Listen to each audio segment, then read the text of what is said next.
नमो श्रीदेव्या। ओम नमो श्रीदेव्या। ओम नमो श्री निज स्वरूप परमरस जामे हरो पायंतो परमानंदमय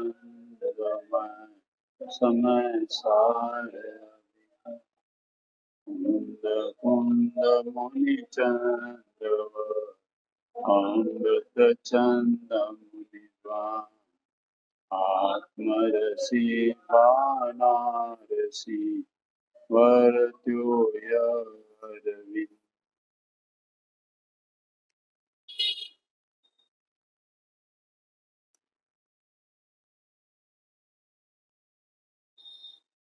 समय सा नाटक आत्म परमागम है,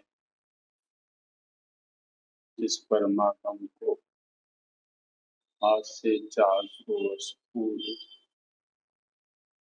पंडित बनारसी दास जी महाकवि के रूप में हुए थे। उन्होंने इसकी रचना की, किंतु समय सार के रचना किस कारण से उनके द्वारा हुई, इस समय सार नाटक के रचयिता में किनका महान उपकार है, वह उपकार भी उन्होंने इस समय सार नाटक में लिखा है। पहले तो हम ये समझ लें कि हम और आप सबने समय सार परमागम जो आचार्य कुंकुन देव ने लिखा, आवाज नहीं,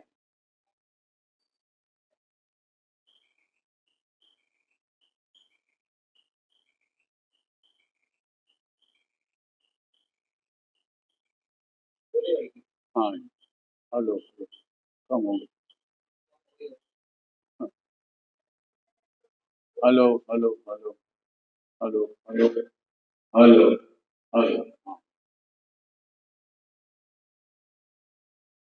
मैंने समय सार नाटक किस विधि से एक क्रमिक रूप से रचना हुई है, उसका इतिहास भी समझना चाहिए।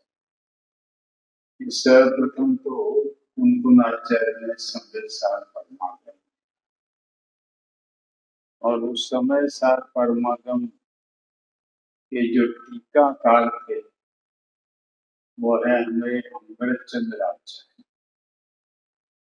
कुंकुनाचार्य तो 2000 वर्ष पूर्व इस भारत भूमि पर विचरण है।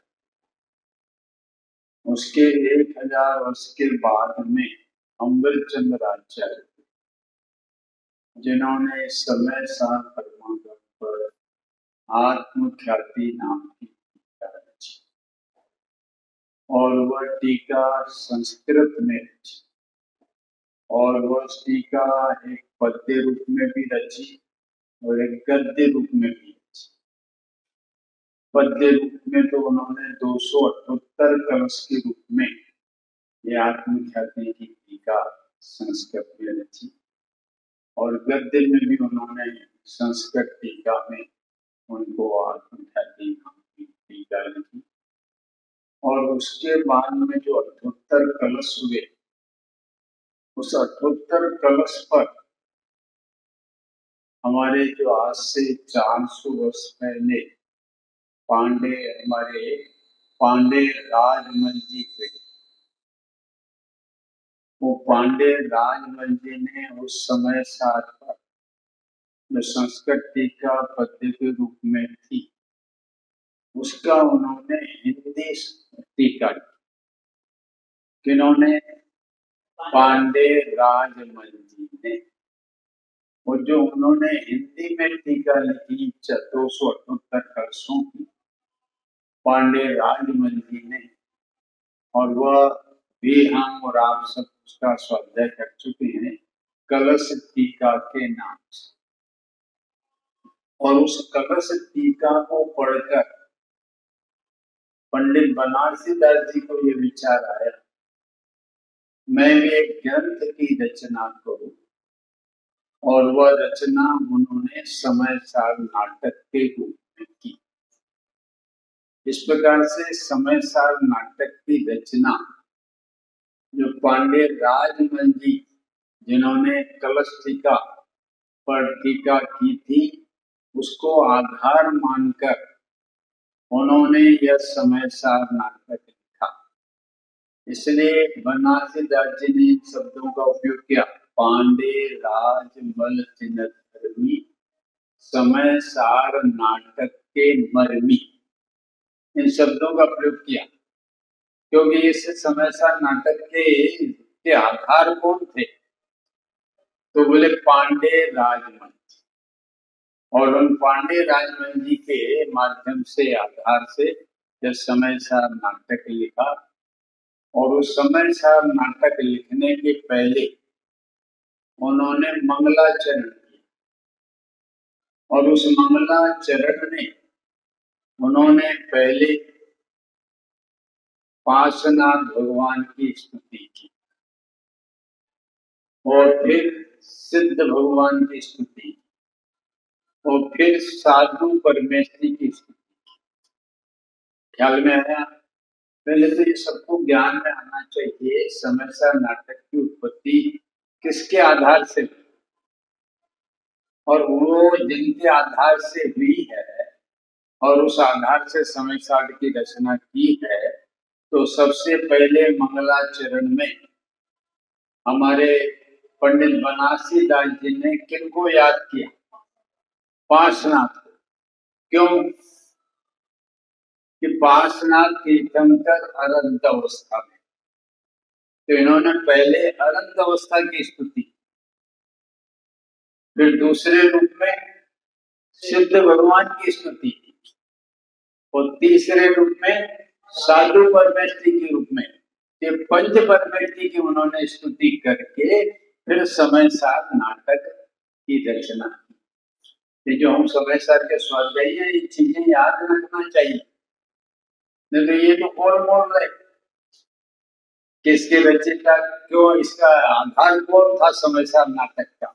बनारसी दास जी को यह लिखने का भाव क्यों आया? वो हमारे राजमल जी की कलश टीका पढ़ और उन्होंने मंगलाचरण में उन्होंने किसकी स्तुति की? बोले पंच। किस प्रकार से? बोले पार्श्वनाथ भगवान अनंत तीर्थंकर थे, इसलिए उनकी अनंत की रूप में स्तुति की, फिर सिद्ध की स्तुति की और फिर साधु की स्तुति की। इस प्रकार से पंच परमेष्टि की स्तुति पूर्वक उन्होंने इस प्रकार का यह समय सार नाटक प्रारंभ किया। पहले स्तुति मंगलाचरण के रूप में, फिर नाटक की बात करेंगे। तो हम और आपकी चर्चा चल रही थी 5वें छंद से, और उस 5वें छंद में किसकी स्तुति की बात चर्चा कर रहे हैं? साधु परमेष्टि। इस साधु परमेष्टि में आचार्य उपाध्याय साधु ले लेना, मात्र साधु परमेष्टि में मात्र साधु ही परमेष्टि होवे ऐसा नहीं लेना, आचार्य उपाध्याय उसमें सम्मिलित है, क्योंकि समय सार नाटक में हमारे मोक्ष मार्ग प्रकाशक में भी जब उन्होंने पंच परमेष्टि की मंगलाचरण में टोडर मल जी ने स्तुति की, तो उन्होंने अपने आचार्य उपाध्याय और साधु को एक साथ रखा, अनंत की सिद्ध का स्वरूप बताया और फिर उसके बाद में आचार्य उपाध्याय और साधु का एक संगठित स्वरूप बताया, अलग अलग नहीं बताया। तो इस प्रकार से यहाँ पर हमारे बनारसी दास जी भी वह साधु परमेष्टि की स्तुति करके वह तीनों की स्तुति इसमें समझना चाहिए। तीन कौन? आचार्य उपाध्याय और साधु। किंतु हमारा जो हम मंगलाचरण मंगल पढ़ते हैं ना, मंगल चार मंगल पढ़ते हैं, 4 उत्तम पढ़ते हैं, 4 शरण पढ़ते हैं, किंतु उनमें तो मात्र हमारे साधु परमेष्टि को ही मंगल कहा, उत्तम कहा और शरण रूप कहा। उसमें उन्होंने साधु परमेष्टि में तीनों का नाम नहीं लिया, साधु परमेष्टि लिया। वहां पर वो ये बताना चाहते हैं कि आचार्य उपाध्याय पद तो उपाधि के पद है।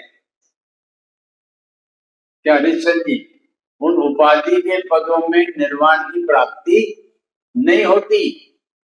जब वो आचार्य उपाध्याय पद को छोड़ देंगे, वो सामान्य साधु में आएंगे और सामान्य साधु में आकर आत्मा की साधना परिपूर्ण करेंगे, तब अनंत और सिद्ध दशा को प्राप्त होंगे।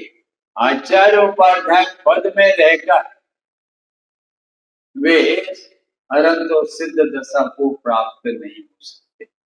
जो जितने भी आचार्य हैं, आपने देखा कि वो आचार्य पद सौंप देते, एक सामान्य साधु के रूप में रहते और साधना करके फिर आत्म कल्याण की ओर अग्रसर होते। इसलिए 4 मंगल और 4 शरण और 4 उत्तम, उनमें साधु प्रवृत्ति इसलिए लिया गया है कि उसके माध्यम से ही आत्म साध्य की पूर्ण अवस्था होती है, अन्य पदों के माध्यम से नहीं। एक मात्र अनंत अवस्था के माध्यम से होती है और एक साधु प्रवृत्ति के माध्यम से होती है। इसलिए 4 मंगल में उनका ही नाम लिया है, 4 उत्तम में भी उनका ही नाम लिया है और 4 शरण में भी उनका। तो इसलिए यहाँ पर साधु प्रवृत्ति में हमारे नाटक में बनारसी दास जी ने तीनों को लेकर उनकी स्तुति की। आप सबने पढ़ा होगा, बहुत अच्छी स्तुतियां पार्श्वनाथ भगवान की भी उन्होंने की।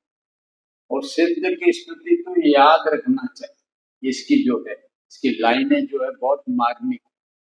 सिद्ध प्रवृत्ति की स्तुति जो हमारे घरों में भी लिखा के रखना चाहिए।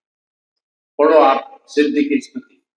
अविनाशी अविकार परम रस धाम है, समाधान सर्वज्ञ सहज अभिराम है, शुद्ध बुद्ध अविरुद्ध अनादि अनंत है, जगत शिरोमणि सिद्ध सदा जयवंत है।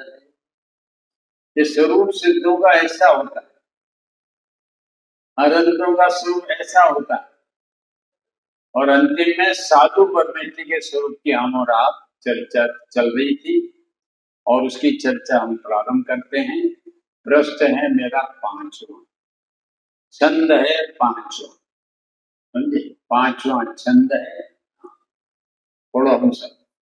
ज्ञान को उजागर सहज सुख सागर, सुगुण रत्नागर विराग रस भयो है, शरण की रीति हरे शरण को न भय करे, करण सोपी दे चंदन चरण अनुसंग है, धर्म की मंडन परम को भी अंडन है, परम नरम है के करम शोध है, ऐसे मुनिराज भुवन लोक में विराजमान, निरखे बनास जी नमस्कार करो।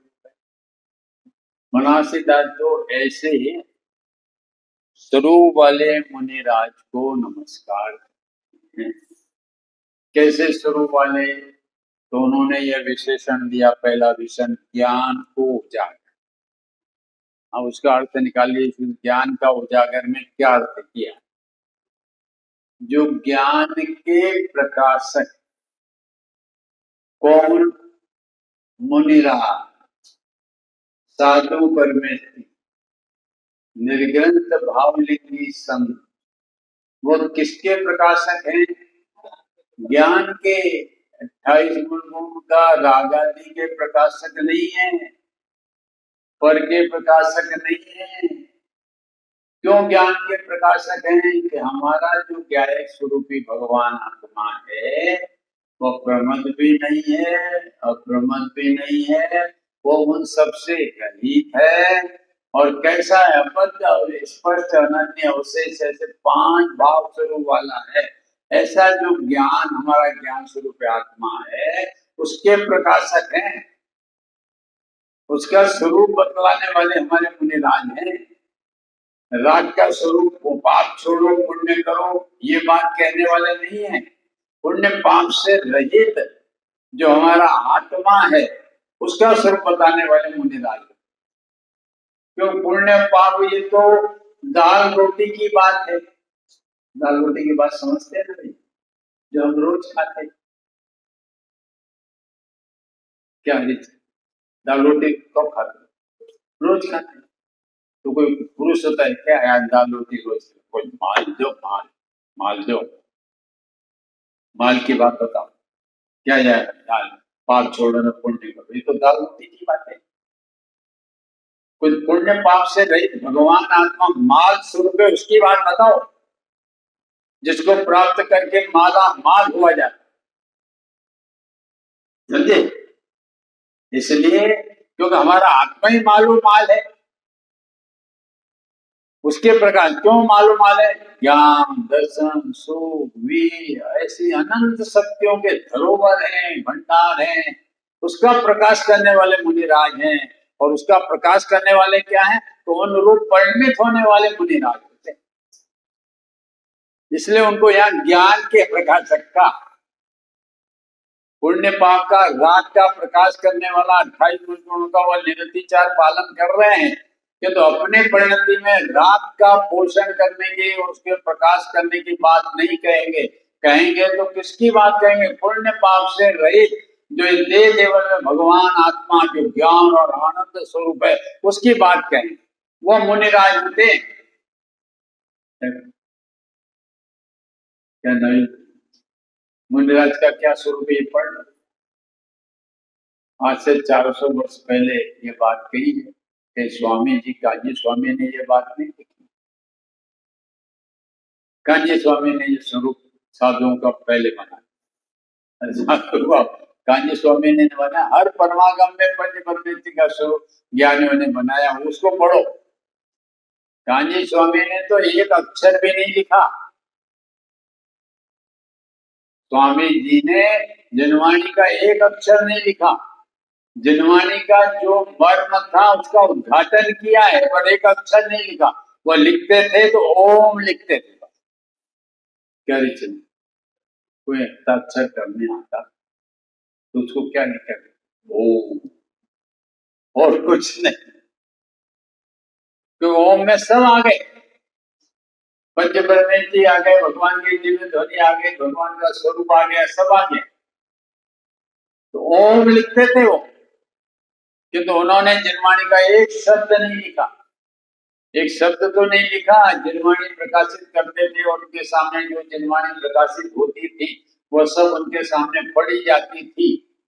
और यदि किसी शब्द का अर्थ किसी को समझ में नहीं आवे तो उन्होंने मात्र काउंस में लिखा किसका शब्द का ही है, परंतु उस शब्द को बदला नहीं। जैसे 10 लक्षण पर्व में नारी को आकर ब्रह्मचर्य समझे कि नर विश्व वृक्ष है और नारी व विश्व वो है। समझे? हाँ, विश्व नारी। वो बात लोग समझे ही नहीं तो उन्होंने नारी की जगह नर का नाम भी लिख दिया कि नर भी विश्व वृक्ष।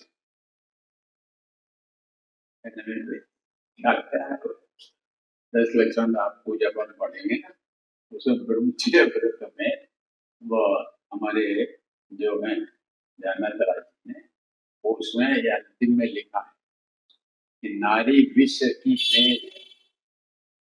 वेद है। नारी विश्व की वेद है। नारी तो वह है जो तीर्थंकर को भी जन्म देती है, वो बहन के रूप में भी होती है, माता के रूप में भी होती है, जननी होती है। और तुम उसको क्या कहते हो? विश्व विश्ववेद कहते हो। उसका अर्थ समझा नहीं तो उसे नर नर बेल, नर भी विश्व का वृक्ष। क्या कुछ लोगों ने उसको बदल दिया कि नारी का आक्षेप कर रहे हैं। तो हमारे भाई साहब, हाँ हमारे पंडित जी साहब ध्यान कराइए, उसका भाव नहीं समझे।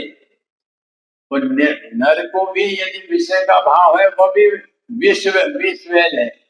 और नारी को भी आता है भाव, तो वह भी विश्ववेल है।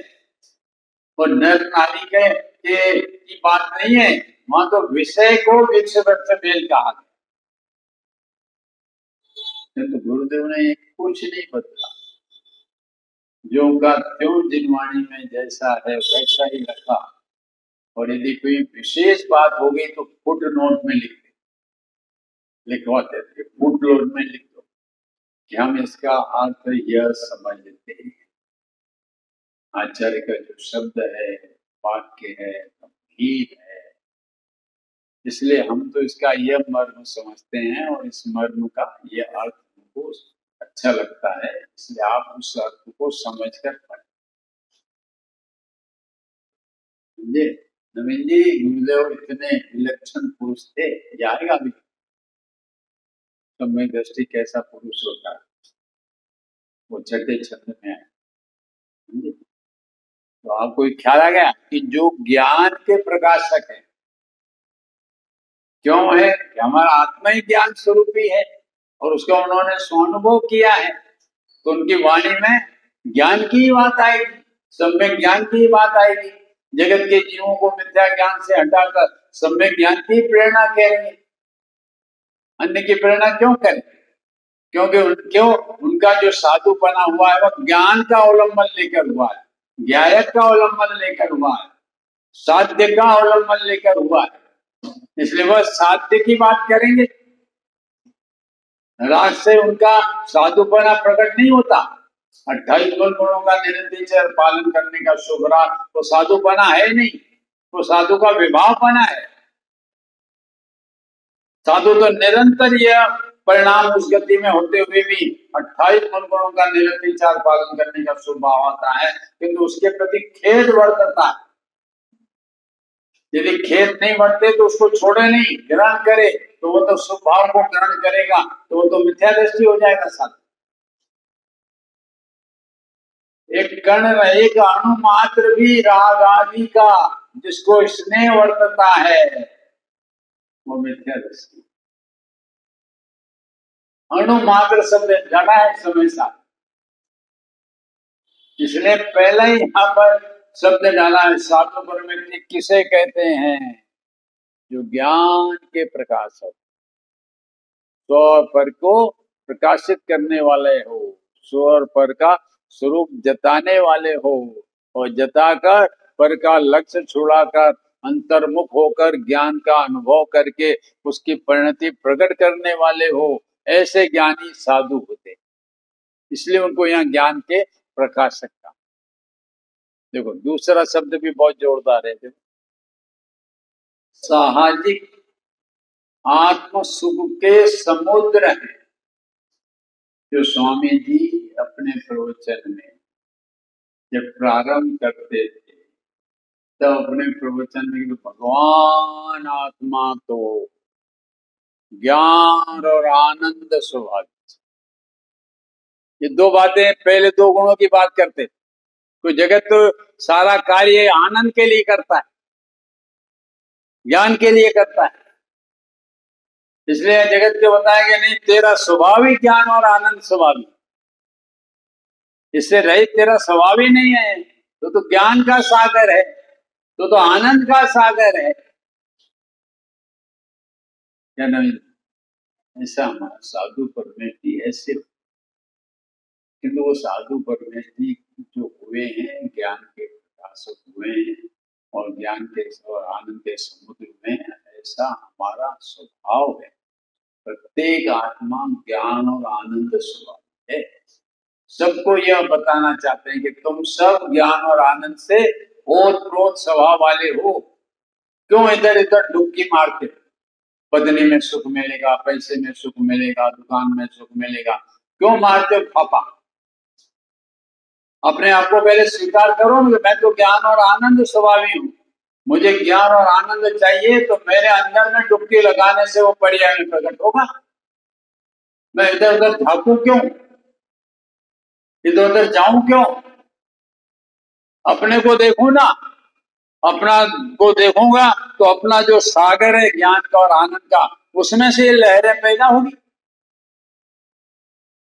इसलिए पहले ज्ञान और दर्शन गुण की, सुख सुख गुण की, आनंद गुण की बात करी साधु परमेष्टि में।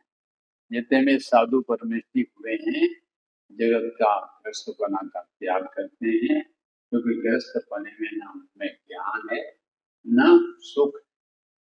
समय सार कलश में, पहले कलश में कहा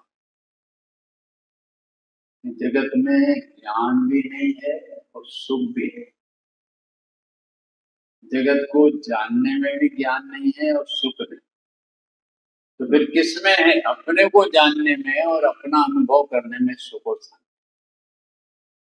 क्या किसमें काम है?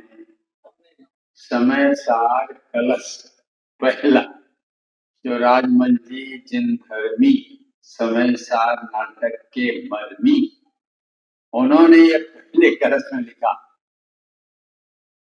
कि पर को जानने में भी सुख नहीं और पर को जानने में ज्ञान भी। अपने को ही जानने में ज्ञान है और अपने को ही जानने में सुख है। ये दृष्टि हटाई पहले। जगत के जीव जितना जानेंगे तो आनंद आए, अरे जितना जानेंगे उपयोग की बर्बादी। जितना परिचय आप अन्य से करोगे उतना आपके ज्ञान की बर्बादी। समझना, नया परिचय तो बढ़ाना चाहिए, परिचय का बहुत बड़ा लाभ है। टोडरमल जी ने लिखा है, परिचय करना हो तो अपना परिचय कर। क्या रचन? पर के परिचय में तो वह दुख ही दुख है। पर के परिचय में कभी भी किसी को आनंद आता नहीं है, सुख आता नहीं है, ज्ञान नहीं आता। अपना परिचय समय सार मोक्ष प्रकार के चौथे अध्याय में लिखा है कि दो शब्द डाले, स्वपर का तो ज्ञान चाहिए और पहचान किसकी? अपनी चाहिए। क्या नवीन जी? पहचान में स्वपर की पहचान नहीं चाहिए, ज्ञान स्वपर का चाहिए और पहचान अपनी चाहिए, तब अपना दुख दूर होगा, अन्यथा दुख दूर नहीं होगा। फिर टोडरमल जी ने चौथे अध्याय में लिखा है, प्रयोजनभूत और अप्रयोजनभूत की जब चर्चा की है तो उसमें ये लाइनें लिखी हैं। पकड़ में आया कुछ? परिचय के ज्यादा करना, किसका करना? अपना करना, जिनागम के आधार से, सत्समागम के आधार से। जितना आप करोगे उतना ही अपने आत्म स्वभाव की महिमा है। पर का परिचय करने से आत्म स्वभाव की महिमा नहीं आएगी। जितना परिचय कम रखोगे उतना ही अपनी परिणति में विभाव कम। संत लोग जंगल में क्यों चले जाते? क्या चले? जगत से दूर क्यों चले जाते? नहीं चाहिए परिचय, नहीं चाहिए समाज का क्या है। हमें तो अपना कार्य करना है, तो अपना परिचय चाहिए और अपना अनुभव चाहिए, और वह हमारे वन में, जंगल में एकांत स्थान। किसी का कुछ समाज क्या है, परिवार क्या है, कुछ नहीं है, बिल्कुल नहीं। एक ही धुन, ध्रुव आत्मा की धुन, बस, और कोई धुन नहीं। आत्मार्थी की एक ही धुन, शुद्ध आत्मा की धुन, और कोई धुन हमारे आत्मार्थी को होती नहीं। शरणार्थियों की अनेक धुन होती। क्या नवीन? किसकी धुन अनेक होती? शरणार्थियों की। तो अब सोच लो कि हमारा नाम आत्मार्थियों में है कि शरणार्थियों? किसमें आता है? अब किससे तुमको अपने को सम्मिलित करना है? शरणार्थियों में ही रहना है कि वो शरणार्थीपना छोड़कर आत्मार्थी में आना है? तो परिचय बहुत कम चाहिए। जगत का परिचय जगदंध मंद निज आत्म ध्यान डाला का। ये जगत कैसा है? दंध मंद है। इसके परिचय में हमको बंधन माने बंधन ही मिलने वाला है। हम और आपको बंधन से मुक्ति मिलने वाली नहीं है। इसलिए यहाँ पर जो मुनिराज के स्वरूप में पहले ज्ञान और आनंद की बात की, कि प्रत्येक जीव आनंद चाहता है, क्योंकि प्रत्येक जीव आनंद तो चाहता है, किंतु अज्ञानी अपनी कल्पना के अनुसार आनंद चाहता है, जिसमें उसने मान रखा।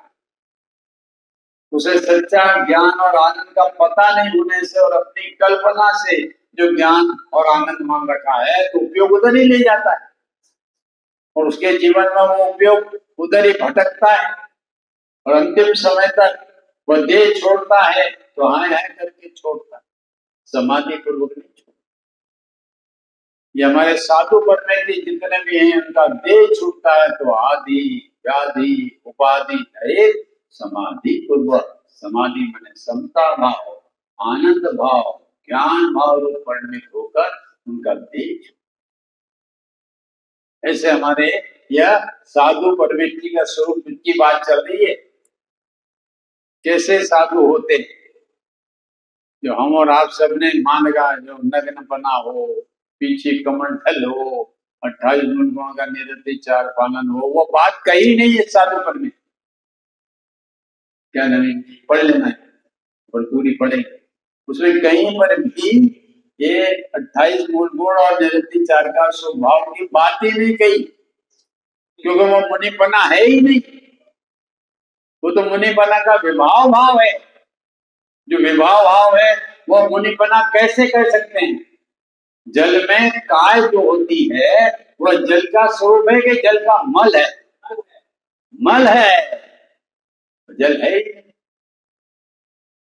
इसलिए ज्ञानी पुरुष तो उस सब मल को हटाकर उस जल को स्वच्छ करके, इसलिए यहाँ पर यह दूसरी बात कही है कि जो ज्ञान के प्रकाशक है, जो शब्द डाला है साहजिक माने स्वाभाविक, क्या शब्द डाला? स्वाभाविक। जो हमारा आनंद है वो स्वाभाविक है, कृत्रिम नहीं है, कृत्रिम है, किसी के द्वारा वो प्राप्त किया नहीं जा सकता है। वो तो स्वयं आत्मा सहज आनंद का धरोहर है, भंडार है, उसके अंतर्मुख होकर परिणति में ये आनंद की धारा बहती। साहजिक का है ना, सहज स्वाभाविक। हाँ, ये काल्पनिक नहीं। कि मेरे में सुख कब आएगा कि मेरा मकान तो पड़ोसी का मकान दो मंजिला है और मेरा 3 मंजिला होगा तो मुझे सुख आएगा। ये सब काल्पनिक सुखों की बात है। जितना पैसा होगा तब मुझे सुख आएगा, सब काल्पनिक।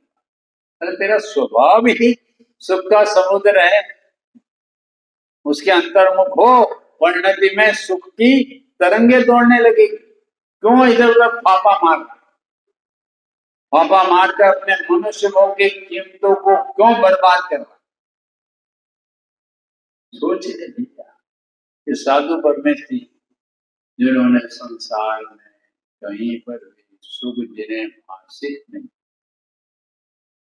आनंद भाषित नहीं, इसलिए सारे जगत से मुख मोड़कर वह साधु परमेश्वर अपना जो सहज स्वाभाविक जो ज्ञान और आनंद स्वभावी आत्मा था, उसकी अनुभूति करके जिन्होंने परिणति में ज्ञान का प्रकाश किया है, आत्मज्ञान का प्रकाश किया है, आत्मिक सुख का प्रकाश किया है, ऐसे साधु परमेश्वरी को यहाँ बनारसी दाजी नमन करते। ऐसे साधु।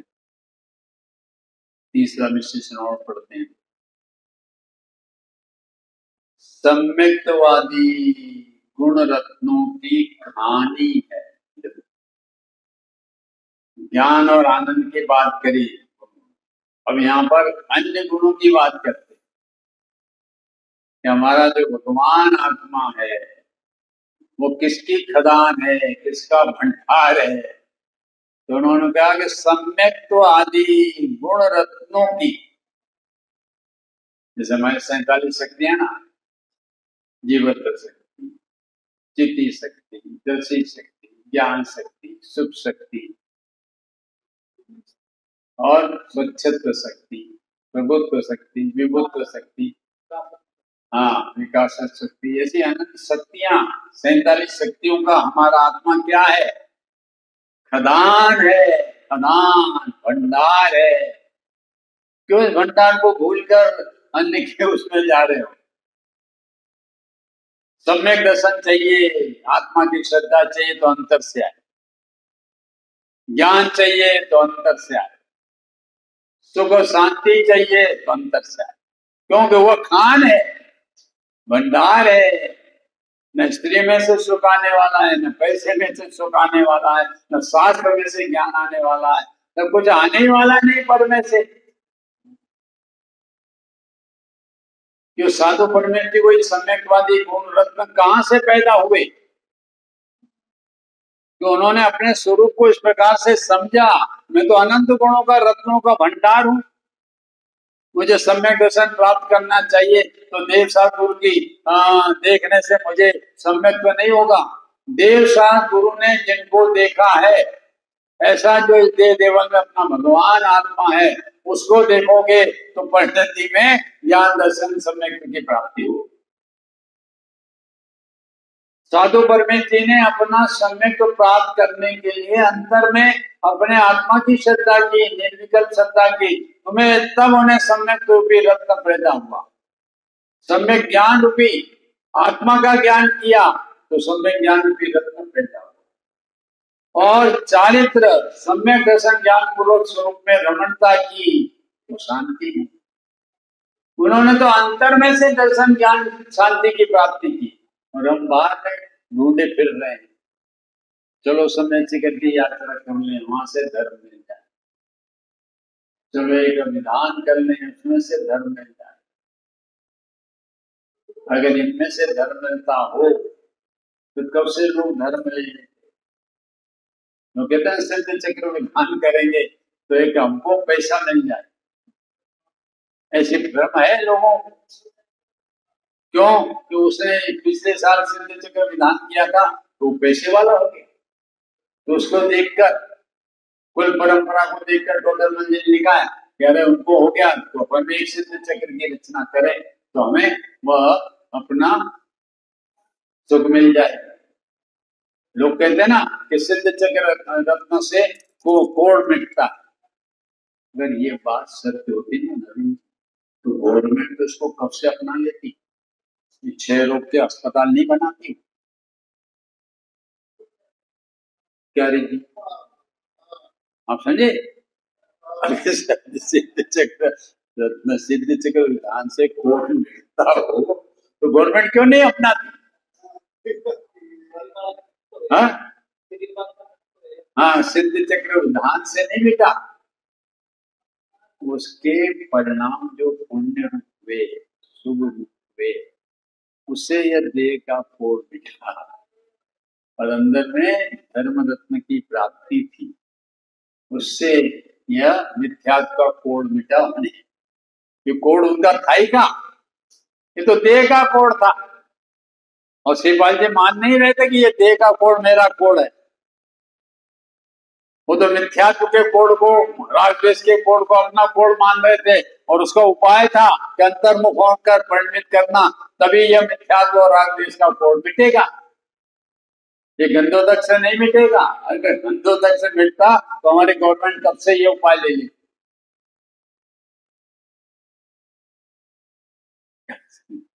क्या जगत के जीवों में अज्ञान का कितना भाई।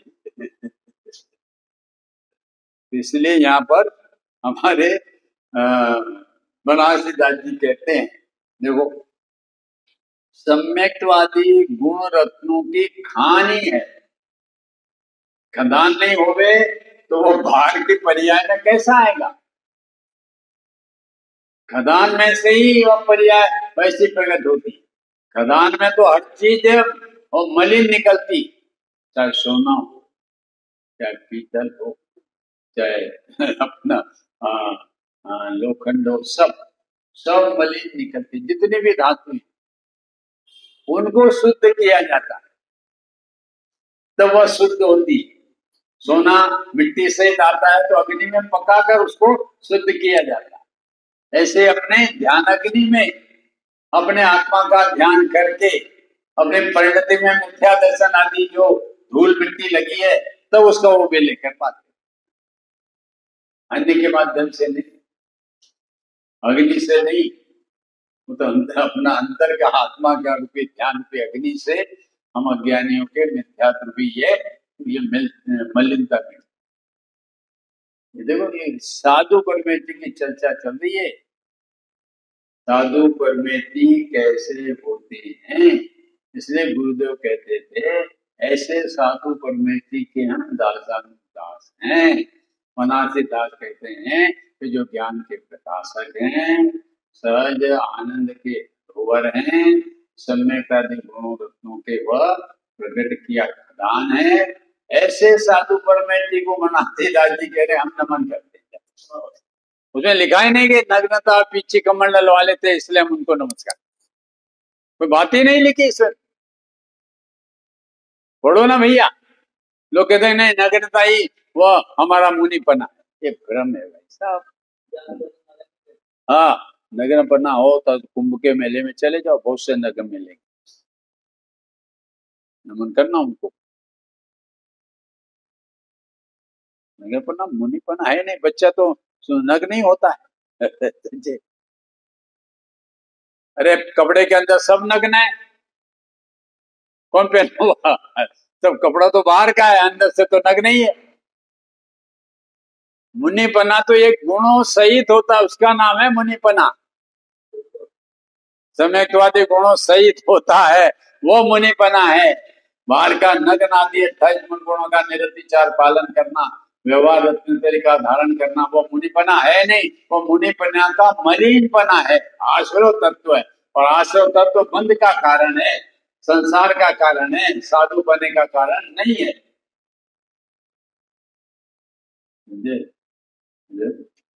ये 400 वर्ष पहले बनासीदास जी ने शुरू किया, वर्तमान में स्वामी जी का लिखा हुआ नहीं। देखो आगे देखो, एक और पढ़ लेते हैं। वैराग्य रस से परिपूर्ण हो मुनिराज जो होते हैं, जिनका चप्पा चप्पा वैराग्य से ओतप्रोत होता है। गुलाब जामुन को निचोड़ो तो रस टपकता है, ऐसे मुनिराज वैराग्य से ओतप्रोत होने से उनकी वाणी में भी वैराग टपका रस टपकता है, उनके देह से वैराग टपकता है, क्योंकि वह वैराग से ओतप्रोत।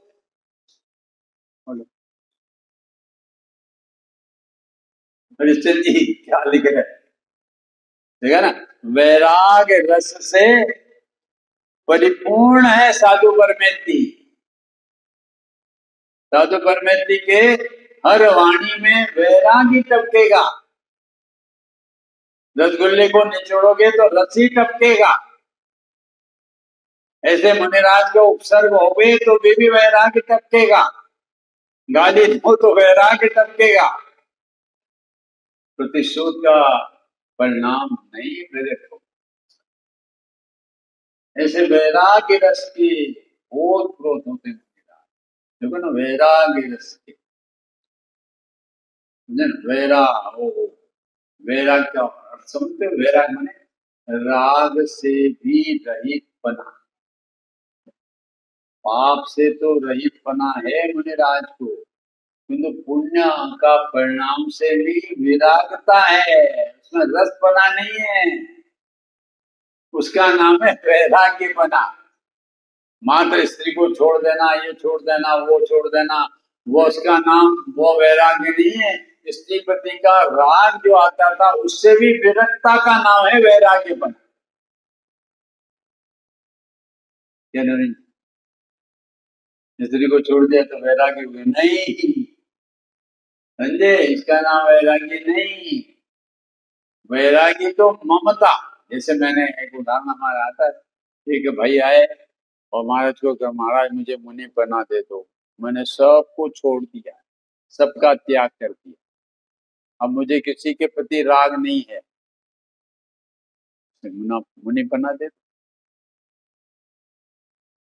तो गुरुदेव ने दोपहर में आपको देखे, तो दोपहर में समाज वालों को बुलाकर कह दिया कि इनके लड़के को लेकर आना, और लड़के को आना और तुमने उसको लड़के को पीटना।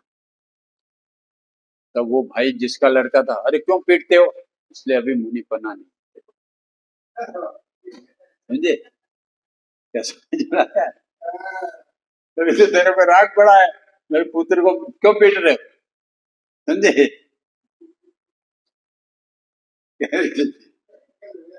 समझे, ये है।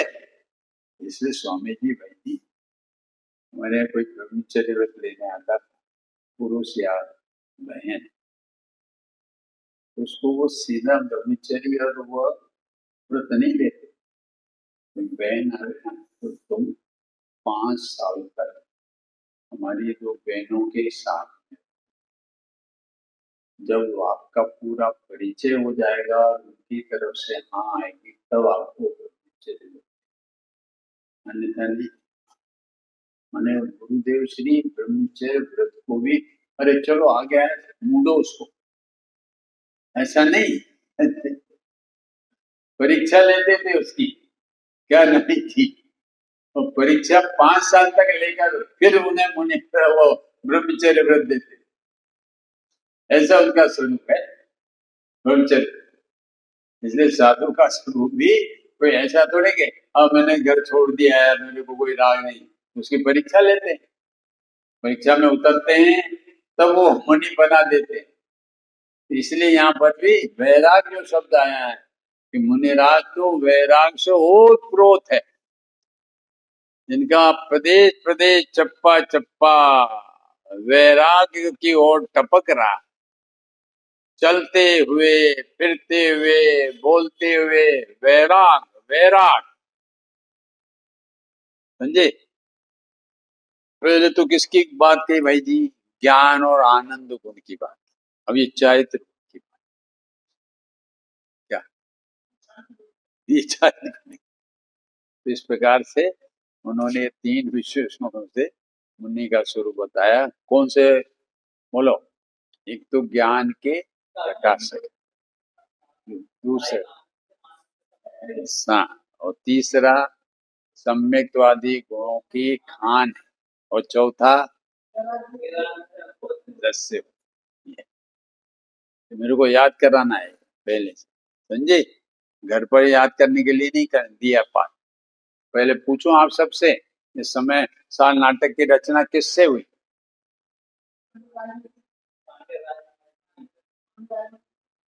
पहले समय सार ग्रंथ की रचना आचार्य कुंद ने की, और फिर आत्मख्याति नाम की टीका अमृतचंद्र आचार्य ने की, एक पद्य रूप में, एक गद्य रूप में।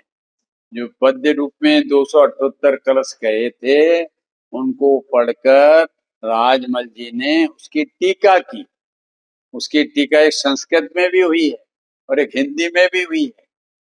तो जो हिंदी में हुई है राजमल जी कलश टीका, उसको पढ़कर पंडित बनारसी दास ने समय सार नाटक, ये उत्पत्ति हुई है इस प्रकार से। समय सार नाटक इसलिए तो लिखा कि पांडे राजमल जिन धर्मी, समय सार नाटक के मर्मी, इसलिए लिखा। ये हम समय सार नाटक का स्वाध्याय तो कर रहे हैं, तो उसका कुछ ख्याल तो आना चाहिए कि इसकी उत्पत्ति किस कारण से हुई। क्योंकि जिनवाणी में तो कोई शिष्य के भावना के अनुसार गुरु शास्त्र रच देता है कि महाराज मेरे आत्म कल्याण के लिए आपको एक ग्रंथ, किंतु मनासी दास जी ने जो यह समय सार नाटक लिखा है, वो हमारे राजमल जी जिन धर्मी के समय सार कलश की टीका पर थे, जो अपने कल्याण के लिए भी और उसमें जगत का कल्याण सहज रूप से हो जाए, उसका स्वार्थ है। तो इस प्रकार से ये बात।